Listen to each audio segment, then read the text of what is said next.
갑작스럽게 장소가 변경돼서 대단히 죄송하고요. 그럼에도 불구하고 오늘 이렇게 장소를 제공해 주셔서 너무 감사합니다. 우리 비전교회 여러분 오시다가 간판을 보셨는지 모르겠습니다만 예수 살기라는 이름이 붙은 교회입니다. 그냥 예수님을 배우거나 따르는 게 아니라 예수님을 살아가는 그런 모토를 가지고 있는 교회인데요. 우리 장소를 갑작스럽게 제공해 주신 비전교회 정경성 목사님 여기 뒤에 계신데요. 우리 감사합니다.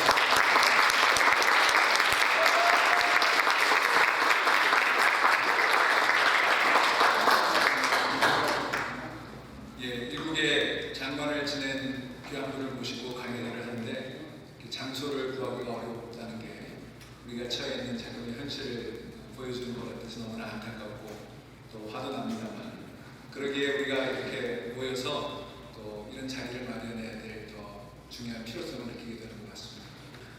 그 다음에 오늘 이 자리를 주관하고 또 개최해 주신 조지아 평화 포럼, 이제 출범한 지가 얼마 안 됐습니다만 정말 선한 뜻을 가지고 조지아 평화 포럼을 주관했는데요.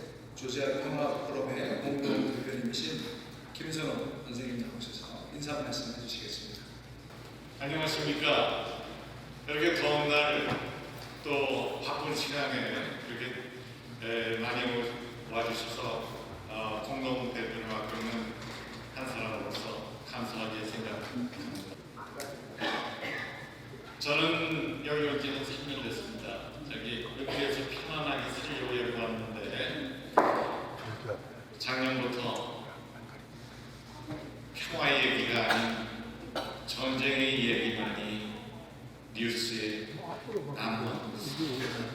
그래서 은퇴해서 조용히 있으려던 생각을 갖고서 다시 평화의 길로 들어오게 생각하고 뜻 있는 여러분들과 함께 지난 2월 조지아 평화 포럼이라는 모임을 만들고 우리의 형제자매들이 살고 있는 한반도의 평화를 영원하는 그것을 중심으로 해서 지금 아시아 인종에 대한 그 혐오 문제가 지금 여기저기서 난무하고 있지 않습니까? 그래서 길거리에서 이유 없이 우리 며칠자들 노인분께서 구타를 당하고 살해되고 이런 현상이 이 아름다운 나라 미국에서 지금 벌어지고 있습니다. 이러한 인권 문제, 그리고 우리 한반도 평화에서 여기 많은 종교계에 계신 분들이 수고를 하고 계시는데 좀 더 좋은 방법은 없을까 하는 것을 모색하는 이 큰 세 가지 이슈를 가지고 저희들이 온라인, 오프라인에서 지금 매달 한 번씩 모임을 하고 있습니다. 제1회 오프라인 행사로서는 원광대학교 명예교수로 있는 이재봉 교수가 한반도의 국제정세에 관해서 강연회를 해주셨고, 그 다음에는 이 종교계에서의 그 평화라는 의미, 이것을 가지고 정지현이라는 우리 회원이 말씀해 주셨습니다. 또한 그 다음 달에는 KPEC의 아틀란타 지부장으로 있는 미셸 강님께서 미국의 정치 프로세스, 특히 지금 하원에 계류되어 있는 한반도 평화법안 HR 1369 발의가 됐습니다. 이것을 서명해서 통과시키려는 그 프로세스를 설명을 해주셨고요. 이번에 참 따님에게 쉬러 오신 우리 정 전 장관님을 참 억지로 이렇게 모셔서 조지아에서 강연 좀 해주십자고 제 1번 타자로 여기 조지아를 선택하셨습니다. 박수 한번 해주십시오.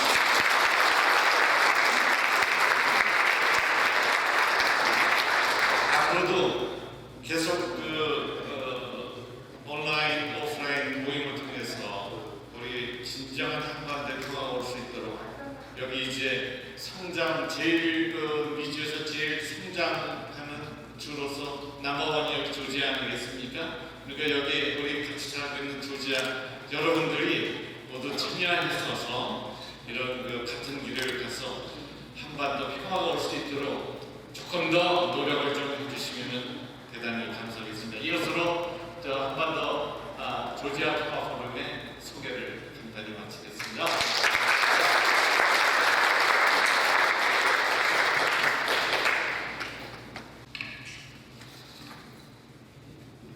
안녕하십니까? 저는 정세현 전 장관, 통일부 장관님을 소개하러 나온 최애로입니다. 혹자는 정세현 장관님을 소개할 때 미국에 키신저가 있다면 한국에 정세현이 있다고 말합니다.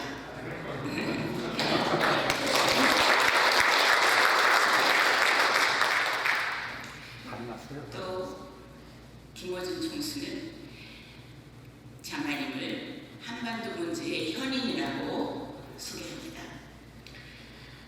장관님은 1945년 6월 북만주에서 출생하셔 8.15 해방 후 부모 등에 업혀 만주와 북한을 거쳐 귀국하여 전라북도 전주시에서 성장하였습니다. 경기고등학교, 서울대학교 외교학과를 졸업하고 동대학원에서 중국 외교 관련 연구로 국제정치학 박사 학위를 받았습니다. 1977년 11월 국토통일론에 들어간 후 남북관계를 국제정치와 연계시켜 분석하고 대책을 모색했습니다. 그리고 장관님의 이런 연구와 분석과 통찰의 여정은 지금 이 순간에도 계속되고 있다고 생각됩니다. 정세현 전 통일부 장관의 통일 문제 관련 대표적 경력을 보면 다음과 같습니다. 공산권 연구관으로부터 시작해서 남북대화운영부장, 노태우 정부에 들어서 민족통일연구원 부원장, 김영삼 정부에 들어서 대통령 통일비서관, 김대중 정부에서 통일부 차관을 거쳐 통일부 장관, 노무현 정부에서 통일부 장관, 문재인 정부에서 민주평화통일자문회의 수석부의장 등 7개 정부에서 남북관계와 통일부장의 공직을 담당하셨습니다. 정 전 장관님은 제29대와 제30대 통일부 장관을 역임하셨으며 또한 제3대, 제4대 민족통일연구원 원장을 역임하셨습니다. 이화여제대학교 석좌교수, 경남대학교 석좌교수, 또한 김대중 평화센터 부이사장, 제11대 원광대학교 총장, 제18대 민주평화통일자문회의 수석부의장, 비영리사단법인 한국통일협회 회장을 역임하기도 하셨습니다. 1993년 3월 북핵 문제가 발생한 후에는 북핵 문제와 남북관계 그리고 국제정치가 지난 30년째 화두가 되어왔습니다. 그의 저서로는 모택동의 국제정치사상, 정세현의 정세 토크, 정세현의 통일 토크, 정세현의 외교 토크, 담대한 여정, 판문점의 협상가가 있고 최근에 통찰의 저서가 편찬되고 있습니다. 앞으로 사인회가 있을 예정이오니 여러분께서 많이 호응해 주시기를 부탁드립니다. 그리고 공조로는 한반도 특강, 정세현 정청래와 함께 평양 갑시다.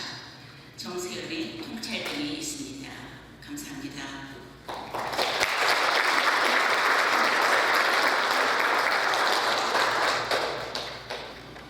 우리 정세현 장관님 나오셔서 책과 또 우리 한반도 평화 프로세스에 대한 귀한 말씀을 나눠주시겠습니다.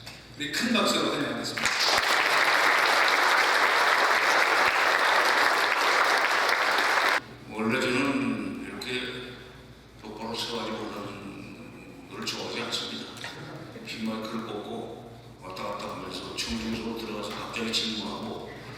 이렇게 해가지고 청중을 긴장시키는 방식으로 강연을 한 2~3시간씩 꼭박서 샀는데 오늘 지금 아틀란타에서는 갑자기 장소가 바뀌는 바람에 그렇게 됐겠지만 그냥 서서 강연을 해야 되는 거기로 조금 저로서는 재미가 없습니다. 제가 5년 전에 2018년이죠. 18년에 그때는 한인병원에서 강연을 했었습니다. 그때는 김영률 병통회장께서 행사를 준비하셨고 오늘 제가 지금 그분이 주신 넥타이를 지금 매고 왔습니다. 비싼 거예요. 그리고 2001년에는 제가 그때는 2002년에도 왔었죠. 2002년에도 강연으로 왔었고 그때는 통일부 차관을 물러난 뒤에 오늘 경력에서 소개를 안 했지만 잠시 제가 국정원의 원장 특보 활동하던 시절에 2002년에 와서 강연을 했었습니다. 그리고 88년에는 카드센터를 방문하라고 아틀란타에 왔었어요. 그래서 지금 88년, 2000년, 2018년, 전주소년 네 번째네요. 그런데 여기 지금 어저께 여기 조지아 대학에 계시는 박하식 교수님께서 전화가 왔어요. 당연히 아틀란타까지 나가서 강연을 드려야 되는데 내가 여러 가지 집안 사정으로 움직이기가 어렵게 됐다. 그래서 제가 소문을 들었습니다. 사모님이 불편하시기 때문에 바깥 출입이 어렵다는 것을 알고 있습니다. 걱정 마십시오. 그러면서 안 오시는 게 좋습니다. 왜? 저보다 훨씬 학교부터 선배신데 공장 가서 문자 쓸 수 없지 않습니까? 오지 마십시오. 그리고 이제 그분도 기본적으로 국제정치학을 공부하시고 가르치시는 분이지만 아마 한국인으로서는 국내 내국인 포함해서 교민 사회까지 포함해서 제일 북한을 많이 다녀오신 분일 겁니다. 그렇기 때문에 북한에 대해서 애정도 많고 모르지만 가끔 북한을 어떻게 상대해야 될 것인가 하는 문제를 놓고는 저 가끔 충돌도 했어요. 저는 칼같이 나가야 된다고 그분은 그래도 조금 우리가 동포인데 저주고 들어가는 측면이 있어야 되지 않느냐는 말씀하시고 그런 적이 있었는데 어쨌건 오늘 제가 공장 오시면 문자를 쓸 수가 없으니까 오지 마시라고 했습니다. 자, 저는 1945년생입니다. 전쟁 중에 저는 시골에서 군대에 전학을 해서 지리산 밑으로 이제 피난을 왔죠. 피난을 왔는데 밤마다 빠치산에 내려갔었어요. 그래서 저는 어릴 때부터 빠치산을 갔습니다. 어릴 때 국민학교 들어가기도 전에 빠치산에 들어가서 그 빠치산을 보면서 소위 공산당, 공산인민군 이런 거에 대해서 일찍 눈을 뜨게 되시고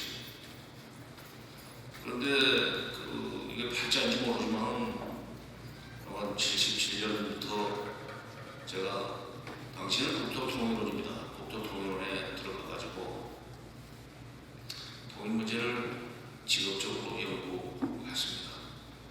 원래는 제가 중국 문제 전문 대학 교수가 되고 싶어서 석사과정, 박사과정 공부를 다 했지만 잠시 70년대 초에는 또 그때는 그 베이징 중국 대륙을 갈 수 없었다니까 대만밖에 못 갔죠. 중국 문제의 전문가가 되려면 중국을 가야 된다는 생각으로 대만 연구도 잠시 했지만 중국 문제를 가지고 그 박사 논문까지 쓰면서 국제 정치에 대해서 말하자면 학문적으로 눈을 뜨게 됐고 그 국제 정치에 대한 학문적 지식과 통일로서 이럴 때 부딪히는 북한 남북 관계 이것을 항상 연계시키면서 분석을 하고 대책을 한 거는 그런 생활을 해왔고 그래서 지금 정부에서 나온 지는 2004년 6월 31일 날 통일부 장관직에서 물러난 뒤에는 공직을 떠났지만 민주평통 한 2년 한 것은 그는 별개로 치고 하여튼 77년부터 시작하면 지금 6년 7년 가까이 거의 반세기를 남북관계와 통일 문제를 가지고 실험을 하고 있습니다. 그런데 시간이 흐르면서 점점 더 통일 문제는 참 해결하기 어려운 문제다라는 생각을 하게 됩니다. 왜 그런가? 통일을 바라는 사람들 여러분들 지금 되게 이런 이런 강연에 오신 분들은 평화를 바라고 통일을 바라시는 분들이지만 통일을 바라는 분들은 기본적으로 통일의 구심력을 키울 수 있는 힘이기는 해요.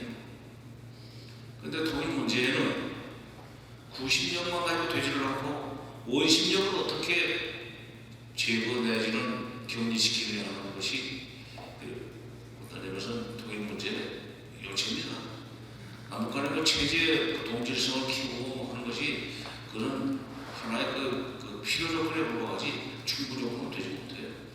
결국 통일의 구심력과 원심력이 밀고당기는 그 와중에 어떻게 하면 통일의 원심력을 밀어내고 구심력을 키워나가면서 남북 간의 체제 소위 그 동질성 같은 걸 키우고 남북 간의 여러 가지 제도의 차이를 극복하고 이 동질을 시켜나가는 그런 이제 고민을 해야 되는데 시간이 갈수록 저는 통일은 참 어렵겠구나. 왜?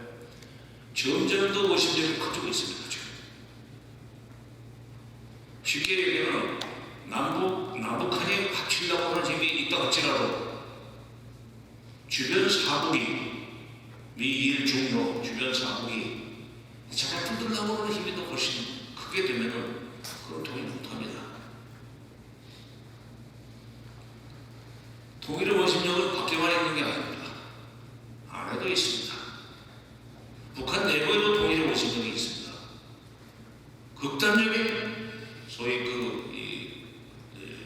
대남 대결주의자들 툭하면 미사일 전소하고 그 다음에 핵실험을 하고 그 원심력은 우리 내부에도 있으니까 남한 내부에도 있습니다. 남북 교류 협력을 발전시키려고 하는 사람들을 중국 주소파, 좌빨, 빨갱이 이런 식으로 말하면서 남북관계 개선을 반대하는 사람들은 통일의 원심력입니다.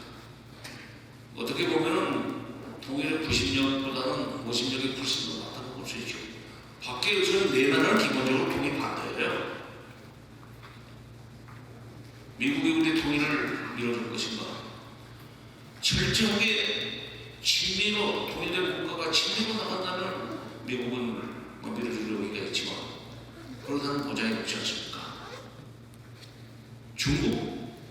중국도 통일된 소위 코리아가 유니파이드 코리아가 프로 차이나가 되라는 법이 없지 않습니까? 그렇다면 차라리 그 상태로 놔두고 북한이라는 지역을 엎어주는 완충지대로 쓰는 것이 훨씬 더 국제정치를 풀어나가는 데서 도움이 된다는 식으로 계속 현상 유지를 나올 겁니다. 현상 유지. 다들 현상 유지를 바라고 있습니다. 그걸 제끼고 통일의 구심력을 키워나가려면 참 어떤 노력을 가져야 됩니다. 아마 한반도 주변 국가 중에서 가장 우리 통일을 바라지 않는 나라는 일본이라고 생각합니다. 러시아도 뭐 통일된 나라가 친로로 나간다면 모르지만 그렇지 않고 친미가 돼가지고 완전히 또는 친일이 돼가지고 러시아의 적대적인 그런 나라로 커나가는 것은 두고 볼 수는 없을 거 아니에요. 그렇다면 차라리 그냥 그대로 쪽의 해체로 너희들은 살아라. 그게 너희들의 가짜이라고 생각하는 식의 입장이라고 봐야죠. 다만 주요 국가들은 통일을 원칙적이고 우리가 통일을 바라지 않는 것이 확실한데 그 중에서 가장 한반도 통일에 대해서 방해하고 보이는 곳에서 보이지 않는 곳에서 통일에 불리한 여건을 조성해 나가는 것이 일본입니다. 잊지 마십시오. 오늘 저는 일본을 경계해야 된다는 말씀을 드리기 위해서 이 자리에 올라왔습니다. 얘기를 잠깐 옛날 얘기로 돌아가서 6.25 후에 6.25 전쟁이 끝나고 이제 휴전이 되면서 우리나라에 6.25 할리우드 영화가 굉장히 많이 들어왔습니다. 근데 그때 들어왔던 영화는 되게 소위 애정 영화는 없고 서구 영화가 많이 들어왔었어요. 서구 영화가 많이 들어왔었는데 서구 영화 그때는 이제 미국이 우리한테 쌀도 주고 옥수수 가루도 보내고 밀가루도 보내고 분유도 보냈었습니다. 체험을 하신 분이 계시겠지만 그때 미국에 보낸 분유는 전지분유였기 때문에 잘못 먹으면 완전히 설사하게 되어 있었습니다. 요즘 탈지분유는 안전하지 않습니까? 70년대까지도 전지분유가 왔었죠. 70년대 초까지도 미국에 저희 잉여 농산물을 우리가 처음에는 무상으로 원조를 받다가 나중에는 저가로 수입을 해서 식량 안보를 해결했었지만 그때 서구 영화가 엄청나게 쏟아져 들어왔는데 그 영화를 볼 때 우리는 미국이 우리한테 먹을 걸 주고 입을 걸 보내고 그때 고문자옷이라고 해서 하여튼 장바도 막 그냥 여기 에리도 막 털이 달려있고 속에 털이 있고 하는 거 그거 되게 부모들이 하나씩 사주면 겨울을 그거 하나 가지고 충분히 견딜 수 있는 그런 정도로 따뜻했었기 때문에 그때 유행했던 속담이 그겁니다. 그냥 그때 속담 그대로 이용할게요. 미제는 똥도 좋다. 레이션 박스가 또 나왔어요. 그게 군인들 주라고 하는 레이션 박스가 왜 시장에 돌아다닙니까? 그 시기에 그런 원주물자 내지는 미국의 지원을 받는 축전상에 있는 공무원들이 빼돌렸다는 얘기 아니에요. 자, 어쨌든 그 레이션 박스를 열어보면 지금 생각하니까 그게 햄이에요. 그때는 뭔지도 모르고 먹었지. 생거고 그 햄은 지금 생거도 먹을 수 있으니까 커피도 들어있었고 비스킷도 들어있고 그랬었습니다. 그런 걸 먹으면서 미국을 정말로 좋아할 수밖에 없었어요. 왜? 먹을 걸 우리 입에다 넣어주는데 어떻게 그 사람을 미워합니까? 잠시 여기서 제가 우리 지금 조지아 평화포럼 이 단체 이름이 평화포럼에서 주최한 거죠. 평화라는 그 단어에 대해서 생각해 보시죠. 평화 저 별거 아니라고 생각합니다. 영어로는 피스 무슨 라틴어로는 팍스 불어로는 빼고 이렇게 복잡하게 얘기하는데 평화의 뜻을 가장 잘 설명할 수 있는 것은 한자예요. 평자 생각해 보십시오. 평자의 고를 평자입니다. 핵심은 화자에 있습니다. 화자는 두 개의 글자로 구성되어 있습니다. 벼 화자 옆에 이구자가 붙어 있습니다. 벼가 입속에 들어간 게 골고루면 평화입니다. 배고픈 사람들한테 먹을 걸 주는데 그 양자관계는 평화로 갈 수밖에 없습니다. 그래서 우리는 그때 미국을 무지하게 좋아했습니다. 제가 77년부터 통일원에서 일을 하고 대북 사업을 했다고 그러지만 실제로 이제 북한과 만나가지고 무슨 대화도 할 수 있는 일은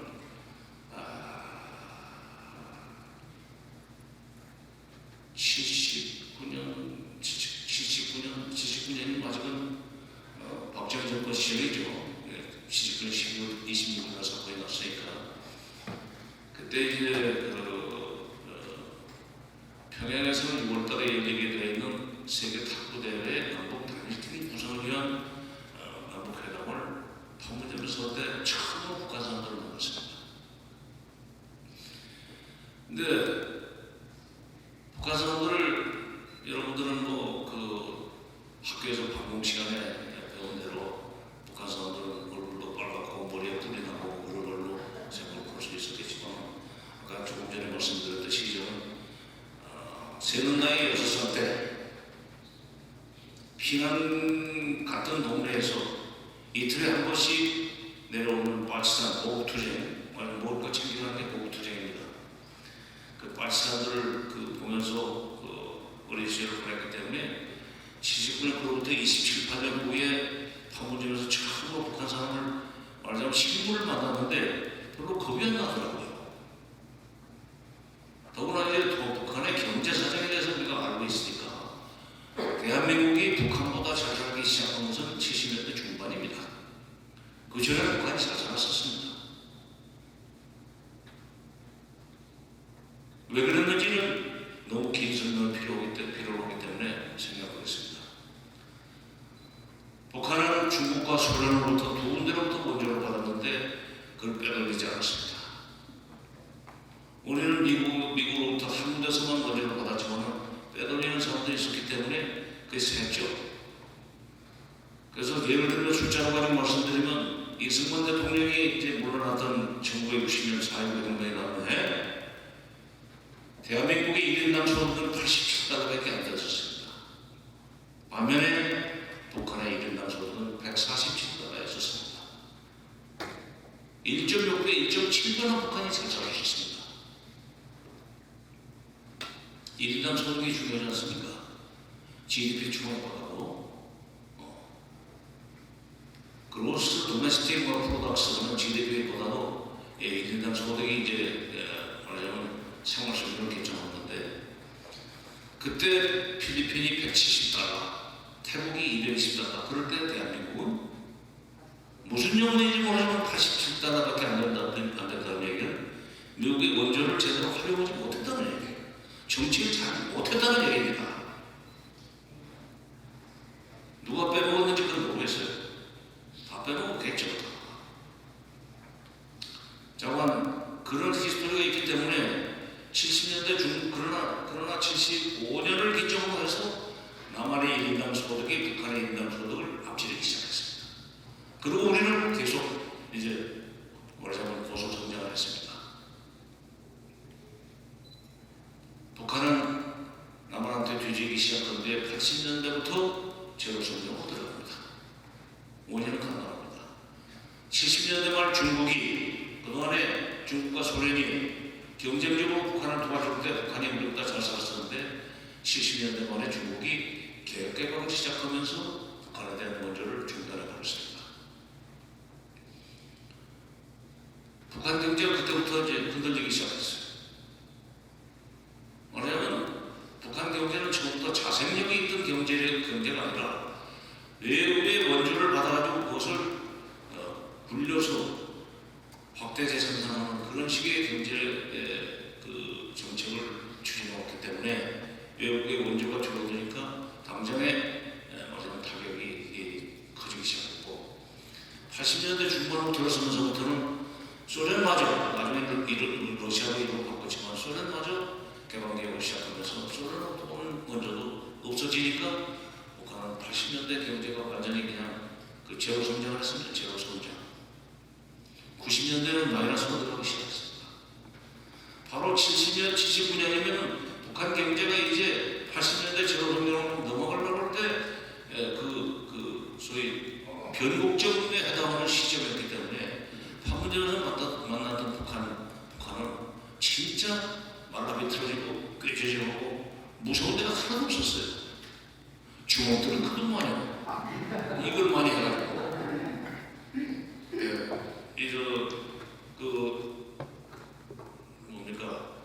큰 몽둥이 세워놓고 새끼를 직직 감아서 그걸 계속 때리면 여기가 주먹이 단단해집니다.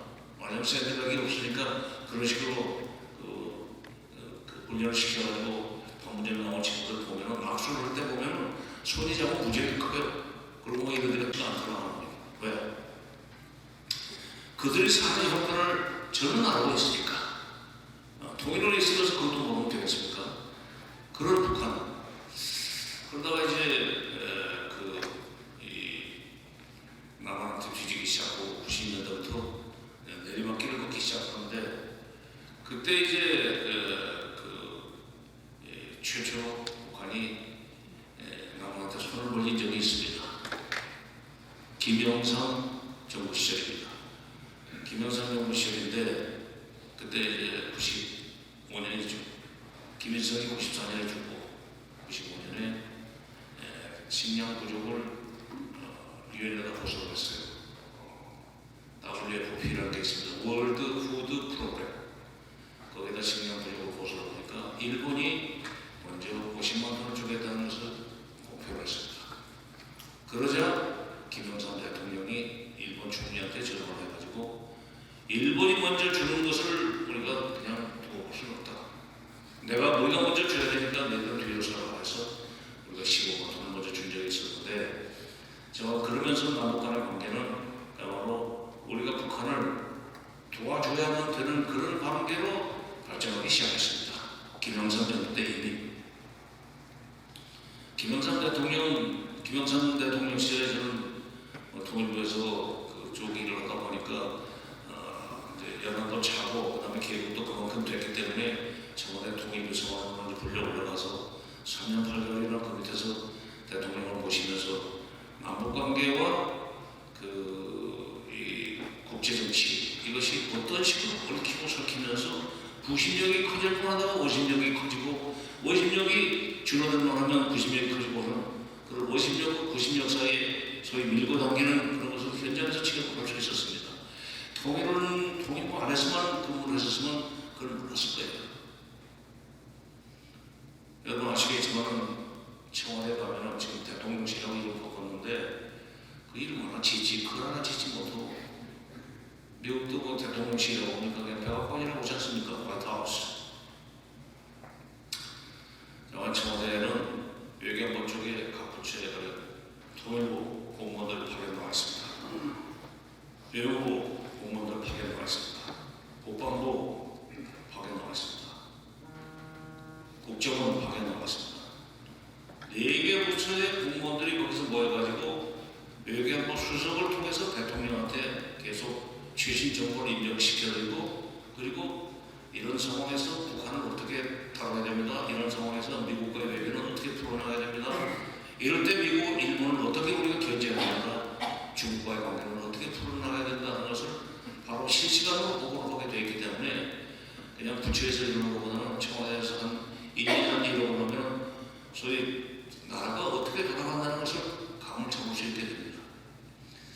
그때 제가 느낀 것이 오늘날 통찰이라는 제목의 책을 쓰게 된 그런 어떤 그 계기가 됐습니다.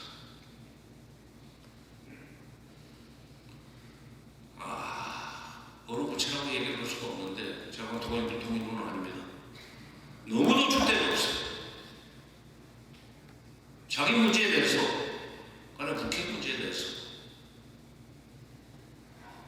북한이 이러이러한 이유로 해서 지금 핵을 개발하려고 하기 때문에 그걸 막기 위해서는 우리가 이런 식으로 북한을 설득하고 그걸 위해서 좀 중국과도 이런 관계를 풀어나가야 되고 그런 식으로 얘기를 해야 되는데 꼭 미국은 어떻게 생각하는가? 오늘 먼저 수소문하기 시작해요. 외교부하고 심합니다. 국방부도 마찬가지입니다. 국정원이 조금 소위 주체적인 그런 판단을 하려고 해요. 선은 이렇고 군은 이렇고 장단점은 이렇고 그러니까 우리가 이런 식으로 먼저 치고 나가서 미국도 끌어들이고 중국도 움직이고 그러면서 북한을 설득해가지고 북한이 더 이상 사고를 못 치도록 해야 되는 거 아니냐 하는 식으로 대책을 세워도 되지 않겠어요?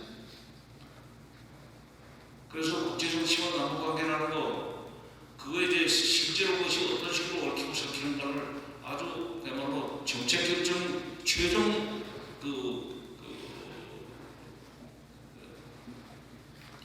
대한민국 외교안보 정책의 최종 결정이 나는 내가 대청원대 아닙니까? 보고를 해서 대통령이 오케이 알았어. 그렇게 하면 되겠고. 그럼 정책이었는데. 그렇게 그 지역을 하면서 우리나라 이 고관들은 청와대에 나오면 되게 이제 고관이죠. 그게 이제 청와대 비서관직 보고 나면은 차관으로 가는 그거 차관 지내면 잠깐 올라가고 그런 거 아닙니까? 그 밑에 뭐 선임 행정관 무슨 행정관도 그들도 나름에 다 돌고 돌아서 결국 비서관 모시고 차관하고 차관 올라가는 건데 그걸 보면서 야 우리는 적어도 우리의 문제를 놓고 관련국들과 그 협력을 해나가는 데서 왜 우리가 먼저 하우투에 대해서 얘기를 하지 않는가? 어떻게 문제를 풀어야 되는가에 대해서 자기 독자적인 입장을 가지고 미국과 협력을 시작하는 것이 아니라 먼저 미국이 어떤 측면인지 수정을 해가지고 거기에 맞춰가지고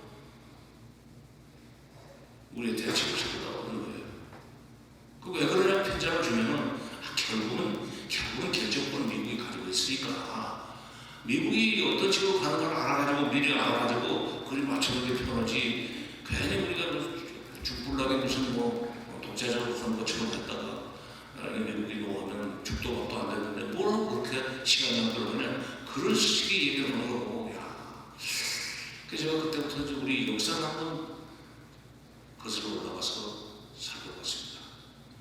제가 이제 대학에서 외교학과를 다녔는데 외교학과에서 이제 외교사라는 공부를 합니다. 그럼 서양 외교사도 배우고 이제 한국 외교사도 배우고 동아시아 외교사도 배우고 그렇죠. 신라 통일 이후에 차라리 신라 삼국이 정립을 하고 있을 때는 그러지 않았었는데 신라 통일 이후에 신라가 이제 당나라 힘을 빌려서 백제를 멸망시키고 고구려를 멸망시킨 이후에 그 땅은 신라가 아니었습니다.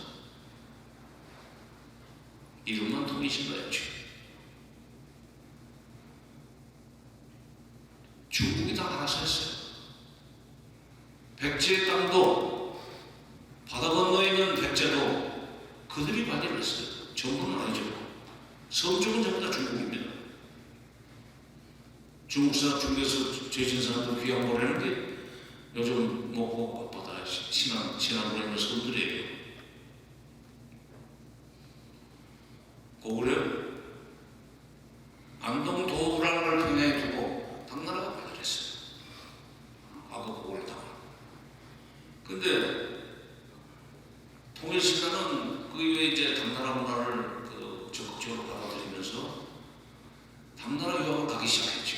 마치 6.25 후에 한국 사람들이 대학 졸업하고 미국 유학 많이 와가지고 미국에서 박사학위 오고 여기서 남아서 일을 하는 사람도 있지만 대학에 돌아가서 한국에 돌아가서 교수가 된 분들도 있고 공무원이 된 분들도 있었지만 그 신라 때부터 당나라에 구실을 시작하면서 뭐든지 당나라가 시키는 대로 하고 당나라한테 물어보고 결정하다가 물어보고 하는 거죠. 자, 당나라 끝나고 나면 그 다음에 다음 송 아닙니까? 송나라, 원나라, 명나라, 청나라. 청나라가 1840년 아편 전쟁에서 영국한테 물어보기 전까지는 모든 것을 청나라한테 물어봤습니다. 일본에서 와가지고 수교를 하자고 해도 청나라한테 물어보고 미국에서 와서 수교를 하자고 해도 청나라한테 물어보고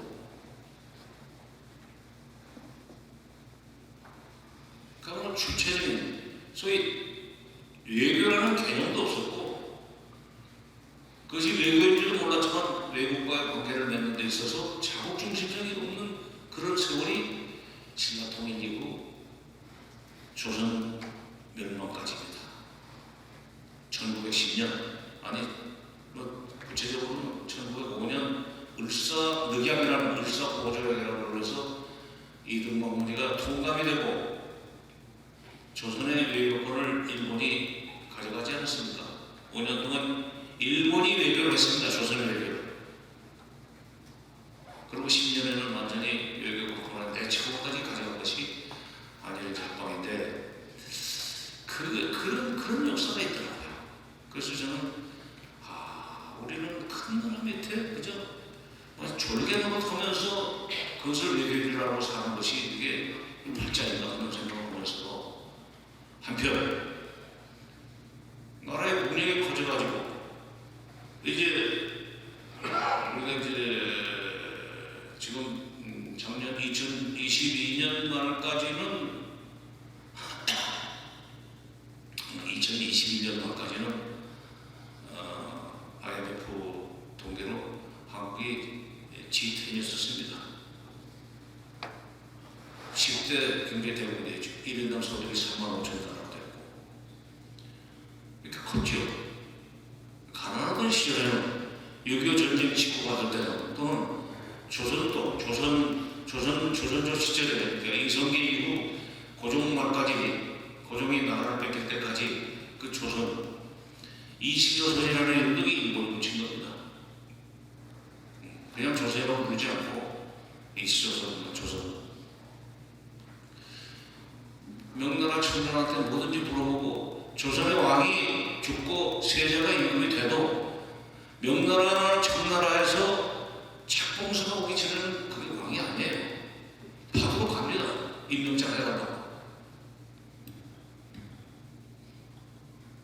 원나라 때는 뭐 완전히 그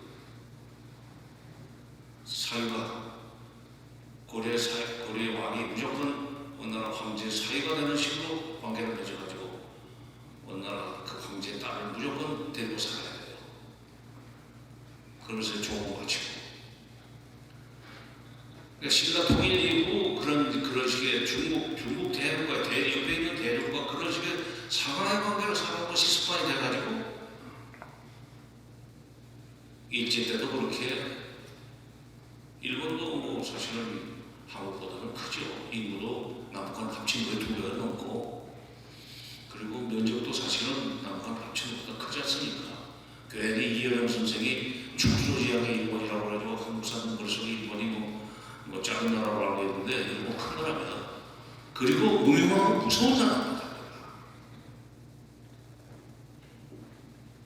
저는 그렇게 우리 피 속에 그런 대외 불종적인 그런 그 DNA가 있는가 하는 생각을 하면은 참 서글프고 더 이상 산 맛이 안 나고 뭐 이런 데서 외교를 해서 이런 데서 무슨 외교에서 소위 그 자국 중심적으로 확립해 나가자는 얘기를 해봐야 몇 개 들어가 있는 거 하는 그런 이제 저 패러다임 것들도 그러는데 그런데 한편 우리는 그렇게 스스로를 그냥 미국한테 뭐든지 물어보고 미국 하자면 일본과의 관계는 무조건 뭐다그 과거사 문제 해결했다고 퉁치고 넘어가지 않는 식으로 이렇게 나가고 있는 그런 것이 이제 현실이 됐지만 그러나 밖에서 보는 한국은 조선조 시대 조선이 아니란 말이에요. 일제 식민지 시대 조선이 아니란 말이에요. 1950년대 60년대 가난해서 미국에 먼저 문자가 없었으면 굶어 죽었던 대한민국은 아니지 않습니까? 제가 중학교 2학년이 올라갔는데 58년에 중학교 2학년이 됐어요. 근데 담임 선생님이 저 시간에 딱 들어오시더니 반편성이 끝난 뒤에 칠판에 들어오시더니 영어로 Boys be ambitious 하고 탁 줄을 쫙 긋더라고요. 그분은 전공은 생물입니다. 생물 선생인데 이 안에서 복대가 나오는 데 있으면 일어나봐라. 그래서 저는 그때 당연히 부모가 그때는 공부 조금만 자식이 공부를 조금만 하면은 법과대학을 가서 고등고시를 패스해가지고 판검사가 되기를 바라는 게 그 부모의 로망이었었어요. 왜? 순경한다는 순사라는 뜻이다. 면석이한테도 짓밟히고 돈 없고 힘 없고 뭐 빼먹는 사람들은 그렇게 그냥 평민들은 그렇게 사는 거 아닙니까? 그러니까 내 자식이 공부를 조금만 하면은 판검사가 돼가지고 경찰 좀 혼내주고 면석이 좀 꼬란치고 이런 식의 그 어떤 그 보복심리층이 있죠. 그런 것 때문에 이제 법대 가기를 간절히 바라는 거 있었는데 그 저도 일었죠. 한 사람이 일어났어요. 앉아라. 가지 마라. 법과대학 가서 보는 것이 패스해가지고 판검사 돼봐야 평생 죄짓는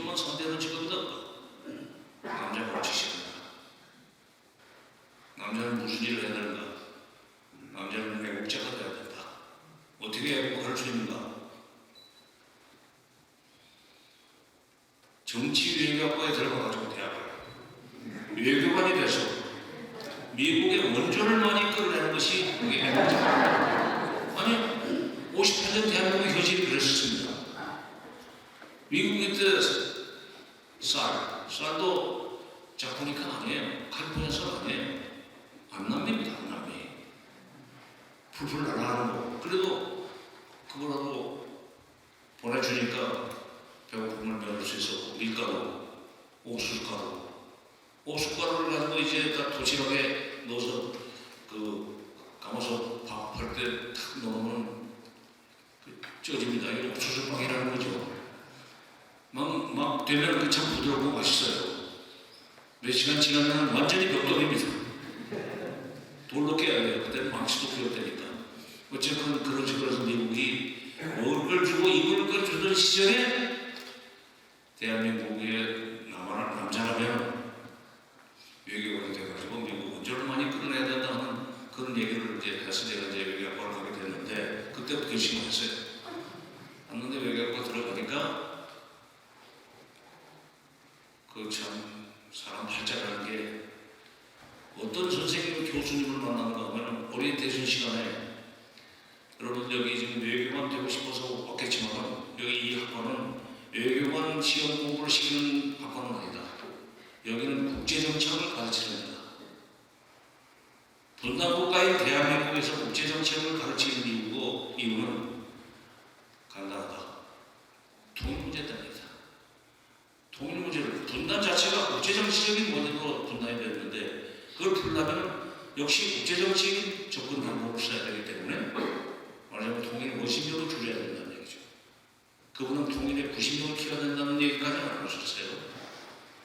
어쨌든 통일 문제를 풀기 위해서 국제정치학을 가르치는 거니까 지금은 그리 달라. 그리고 더 이제 그야말로 교육와서 꽂힌 얘기, 지금도 제가 잊혀지지 않는 얘기는 외교의 세계에 있어서 내 나라라면 다 남의 나라다. 우리가 아무리 미국한테 불종적으로 나가고 미국이 하고 싶은 걸 미리 알아서 다 해주더라도 절대로 미국이 우리 국가 이걸 먼저 챙겨주지 않는다. 자기네 국가 이걸부터 챙기고 여기가 있으면 그때 우리도 돌아보면서 너 필요한 거 없냐 하는 식으로 물어보지 절대로 우리 거 먼저 챙겨주지 않는다. 착각하지 마라. 우리가 아무리 미국한테 잘해도 미국이 우리 먼저 해주지 않는다. 실제로 그렇지 않습니까? 네. 미국이 뭐 자기 일부터 챙기죠. 지금 내일 지금 이 캠프 데이비드에서 한미 정상회의를 하지만 정상회담이라는 일을 말을 쓰지 않고 회의라는 말을 쓰고 보니까 이것이 정리가 될 것 같습니다. 그런데 이것은 너무 성급한 예단인지 모르지만 중국을 견제하기 위해서 미국이 지금 힘이 딸립니다. 중국이 그야말로 우길승천한 기술을 발전하고 있어요. 이걸 찍어 눌러야만 되겠는데 말하자면 찍어 눌러야 되는 이유는 중국이 그대로 커나라를 놔두면 동아시아에서 지금까지 2차 대전 이후에 미국이 구축해온 미국의 소위 그 원적주의 헤게모니는 독일식 발음이죠. 헤게모니 이것을 뺏길 수가 있다는 생각을 미국은 하기 시작했습니다. 하고 있습니다. 그런데 불행히도 이제는 중국이 너무 컸기 때문에 혼자서 미국이 중국을 감당 못해요. 그래서 동맹 타령에 나온 겁니다. 지금 냉철하게 봅시다.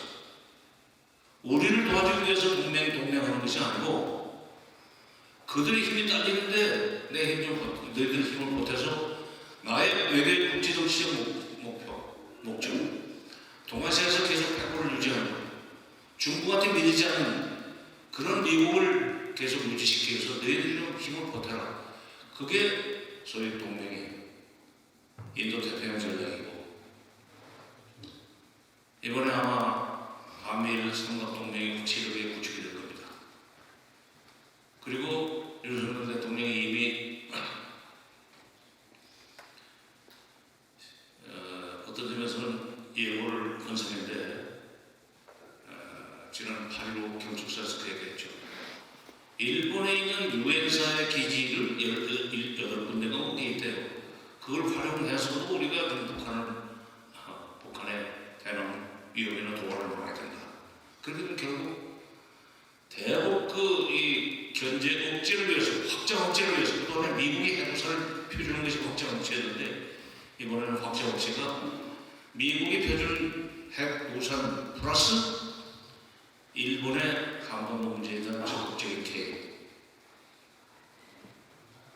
필요하면 저희가 한반도 해역에 출병할 수 있다는 그런 식으로까지 결론이 나온 것 같습니다. 미군이 한반도 지역에서 왔다 갔다 하는 것은 솔직히 얘기로 그거 안 나요. 그들은 영토에 알고는 없었다고 합니다. 일본은 다르죠. 독도를 가지고 지금 일본 장난치는 거 보십시오. 영토에 알고 있기 때문에 여기 식민지를 만들었던 거 아닙니까? 영토에 알고 있기 때문에 조선을 식민지로 만들고 그걸 뒤집다고 해서 1931년에 만주를 점령해서 만주국이라는 괴력국을 세우지 않았습니까? 31년에. 그리고 37년에는 중국 대륙을 먹기 위해서 중인전쟁을 벌였다가 이제 그것이 커져서 태평양전쟁으로 커지는 바람에 나중에 혼자 다 맞고 손들었지만 일본이라는 나라는 섬나라이기 때문에 대륙에 대륙 쪽으로 진출하려고 하고 반도를 교역으로 삼으려고 하는 그런 운명입니다. 사람들은. 그렇기 때문에 그들은 영토에 알고 있어요. 아무리 친해져도 걱정이 없는 건 역시 미국이에요.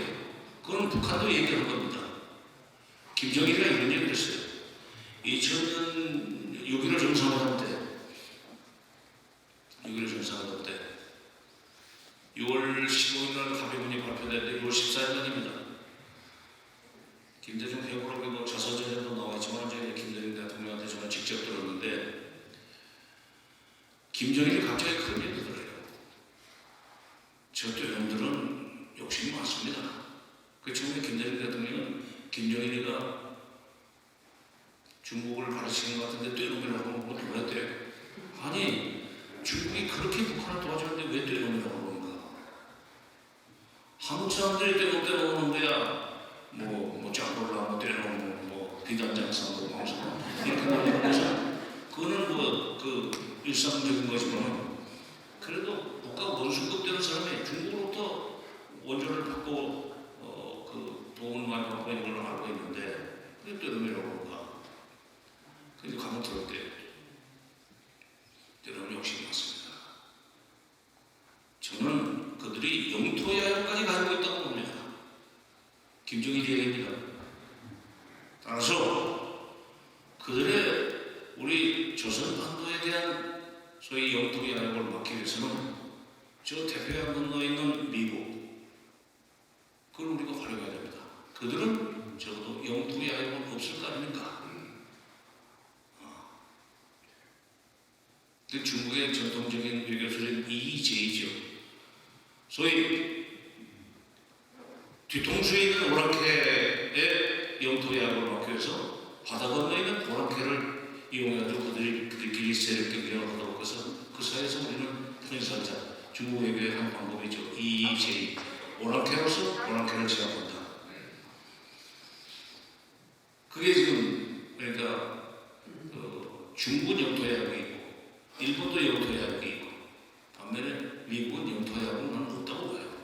다만 그들이 동아시아 지역에서 계속 소위 말하자면 무기장사를 볼 수 있고 그 다음에 동아시아에 있어서 여러 가지 경제안보 면에서 이득을 취업할 수 있는 그런 소위 그 우월정치, 헤게모니, 패권 이걸 유지할 수 있도록 도와준다면 그런 거 해부사도 펴주고 그 다음에 정상회담도 정리를 해줄 수 있다는 것이 미국 입장이라고 생각합니다.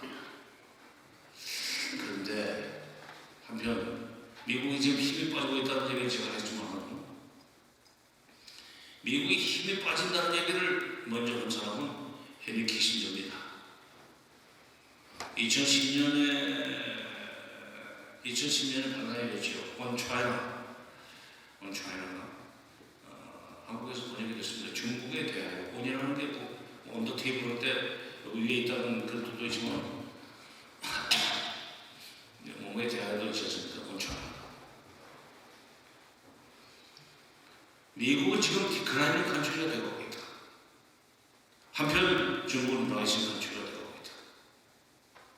있다. 언젠가는 중국이 라이징 컨트리가 계속되다 보면 미국보다도 훨씬 더 말하자면 경제적 경제력 면에서 군사력 면에서 미국보다 우월적 지위에 올라설 수 있다. 그러다 해서 미국은 지금부터 대책을 세워야 된다. 미국이 그러면서 키신저는 그 얘기를 했어요. 미국이 절대로 중국을 꺾는다고 할까 찍어 누르려고 하지 마라. 되지 않을 것이다. 중국이라는 나라가 적어도 아시아에서 주인 노릇을 하고 청나라하던 시절이 그 시대로 있다. 한당 이래 한나라, 당나라, 송나라, 원나라, 명나라, 청나라까지 수천 년 동안 그 주변국가들 지리적으로 육속해 있는 조선, 베트남, 그다음에 중앙아시아, 우즈베키스탄, 타시스탄 다 그때 중국과라는 데 있었어요. 중국이라는 나라가 중국이라는 이름 자체가 천하의 중심이라는 뜻입니다. 미들 킹덤, 미들 헤븐 영어로 번역한다는 거죠.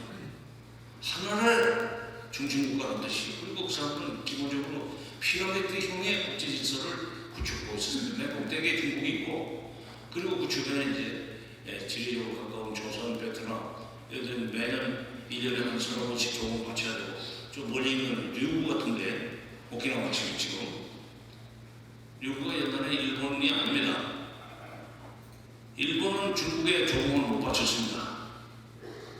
류구는 받았고 바쳤고 중국이 상대해 줬어요.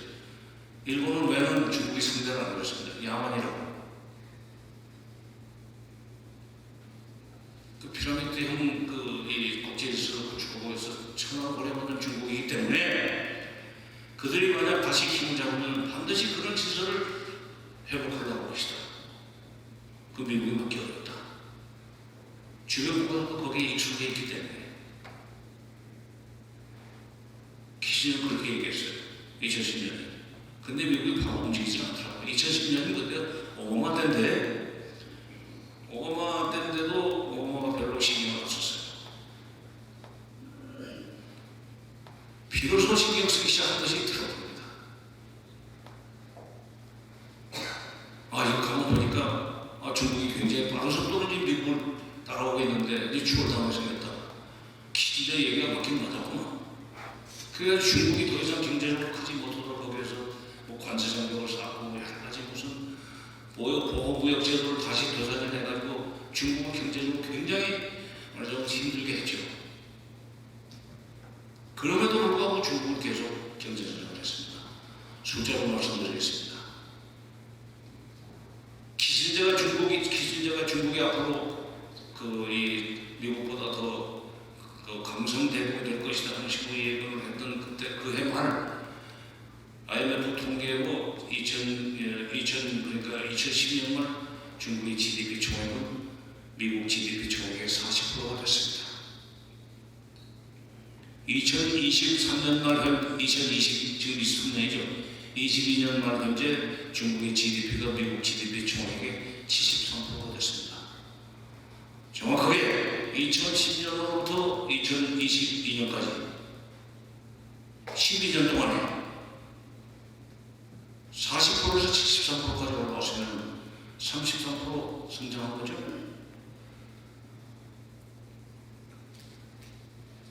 중국은 어떤 꿈을 가지고 있는가? 중화인민공화국에 수립된 1949년 7월 1일로부터 만 100년이 되는 2049년이 되면 중국의 GDP 총액이 미국을 추월하는 그런 나라가 될 것이다. 그게 중국의 꿈입니다. 그런데 2010년에 40%였던 것이 2023년, 22년에 12년 만에 33%가 커져가지고 73% 됐다면 연간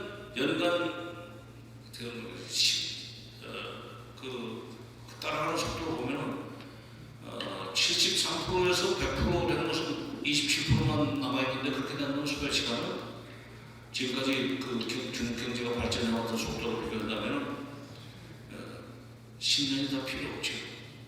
그래서 미국 쪽에서는 걱정하는 사람들은 35년이면 중국이 GDP 총액 면에서는 중국을 능가할 수도 있다는 전망도 나오고 있습니다. 그러나 중국은 35년은 너희들끼리 그냥 찍고받고 하는 것은 그건 알아서 늘고 우리는 하여튼 늦어도 49년까지는 미국을 따라잡겠다. 꾸준히. 그것 때문에 미국이 지금 갖가지 반도체 수출 이런 거 가지고 이제 중국 경제 발전 속도를 늦추려고 애를 쓰는데 근데 핵심은 기술입니다. 우리가 이제 반도체 기술이 던지면서는 좀 선진이죠. 그렇기 때문에 우리 반도체 수출을 어떻게 했습니까? 중국한테 마이크론 수출을 어떻게 하고 우리도 수출을 어떻게 하는데 우리가 이제 그걸 따라가느냐 마느냐 하는 것은 다시 정부가 고민해야 될 것 같지만 막는다고 해서 저는 중국이 기술 발전을 못하고 미국이 그 말하는 대로 주지 않을 것이냐 절대로. 중국의 인구가 14억입니다. 미국의 인구의 5배가 넘습니다. 4배가 넘죠. 우리 속담에 닭이 1000마리면 봉이 1마리 나온다는 속담이 있습니다. 인구가 워낙 많다 보니까 머리 좋은 사람도 굉장히 많아요. 지금 미국에 와가지고 컴퓨터나 무슨 이런 쪽으로 IT 쪽으로 이런 데는 가르치고 연구하는데 소위 이 전문가들이 중국 출신이 얼마나 많습니까? 인도, 중국 많죠. 수학을 잘하기 때문에 그렇대요. 중국 사람들은 잘합니다. 등소평이가 개방개혁을 할 때 78년 연말에 개방개혁을 하면서 북경대학,清华대학 졸업생들 미국 가라. 미국 가서 배워가지고 와라. 반은 미국에 나와서 거기서 활동해도 좋다. 다 돌아오라는 얘기 아니다. 반은 돌아와서 국가를 위해서 기여하라. 인구가 많다 보니까 반타작만 해도 우리는 남는다 이게. 그렇게 배워가지고 그러니까 미국 유학을 해서만 소위 반도체 문제를 해결하고 반도체 기술 개발하는 게 아니라 독자적으로 얼마든지 미사일 만들고 핵 만드는 게 꼭 기술 도입을 해야만 되는 겁니까? 그러듯이 지금 중국이 미국이 중국을 견제하기 위해서 해결해야 소리는 여러 가지 이 경제 정책, 중국의 소위 미국 추월을 막기 위한 안간힘인데 그 미국의 힘이 딸리고 있고 그런데다가 지금 군사력으로 중국이 날로 지금 군사 대국이 되고 있습니다. 북 강병에 대한 사자성어가 있지 않습니까? 북이 되면 강병은 나오게 되어 있는 거예요. 우리나라는 강병 국가입니다. GDP 총액이 지금 G10이 되면서 대한민국이 군사적으로 얼마나 지금 강대국인지 지금 모르시죠? 여기 사시니까. 미국 1등, 2등이 역시 옛날에 소련 시절에 초기 투자를 많이 해왔기 때문에 군사적으로는 핵이고 재생국이고 두 번째는 러시아입니다. 아직. 세 번째가 중국입니다. 네 번째가 인도입니다. 인도는 중국과의 관계 때문에 군사력을 키울 수밖에 없어요. 인도와 중국과 국경을 맞대고 있지 않습니까? 툭하면 중국 국경 문제예요. 5등이 어디입니까? 매우 기분 나쁘게 그리고 제조업계도 5등이 일본입니다. 저 자위대밖에 안 되는데 그래요. 자위대는 전수망이라고 밖에는 못 나갑니다. 셀프 디펜스라고 하면 얼른 뜻이 안 통하는데 남이 때리면 먼저 때리지 못해요. 남이 때리면 왜 이래 하면서 저항을 하는 데서 전수망인데 그 전수망의 개념을 지금 미국이 풀어주려고 그래요. 왜? 세계 5위 군사대국이 되는 일본은 지금 그대로 전술망을 묶고 나서는 안 된다. 미국 대신 중국을 때려줄 수 있는, 미국 대신 북한을 혼내줄 수 있는 그런 힘으로 쓰자. 이게 미국의 전략이에요. 6등이 한국입니다. 그 밑이 영국, 프랑스, 이태리로 나갑니다. 왜 박수 한 쳐요 우리 둘이.